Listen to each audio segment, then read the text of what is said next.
It seems while shops are empty and rents are low and consumers love a bargain, discount stores will flourish.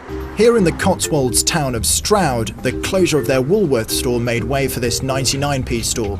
But some of the locals are not happy. Complaints that it lowers the tone and brings the town down have echoed round these cobbled streets. Diana Stiles had a business here till the summer, but says more affluent shoppers have been driven away. Now, what is the proliferation of stores like the 99p store in Poundland? What do they do to a town like this? Well, I think it degrades it, because Stroud is so vibrant, it has a lot to offer, but so many people I know won't even come into Stroud to shop. They just give it a complete miss because they say there isn't a balance. So ideally, what would you have liked to have seen move into the space that 99p store occupies now? I would have loved to have seen a Marks and Spencer's or a Next. The 99p store even had a campaign waged against it on the social networking website Facebook. Now, there has been some resistance to this store in particular. Is that down to snootiness and being completely out of touch as to what the modern consumer wants? I think partly it is snootiness. Partly when people see a 99p store coming onto their high street, they feel that it might cheapen their high street, but they don't realise the products we sell.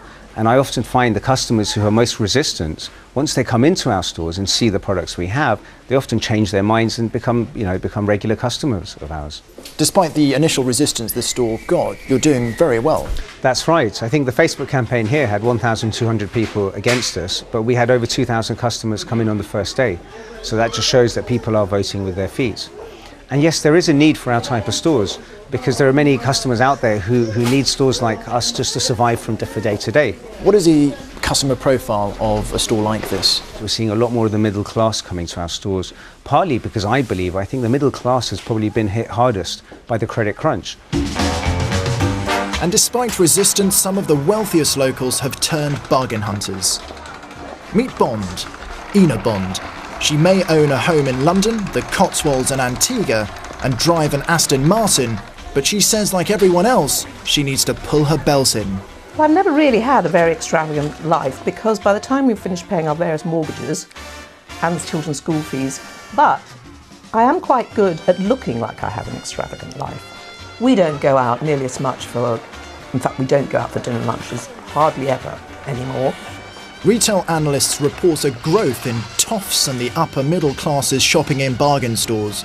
As the saying goes, look after the pennies.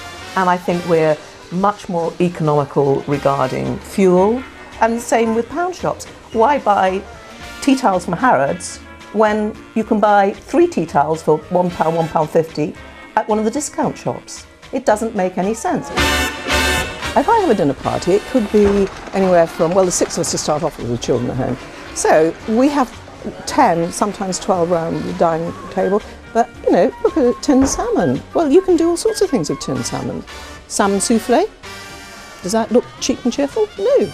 But what would you need? You'd probably need about 3 cans to do enough souffles for 10 people. You probably need that. So £3 plus the price of eggs.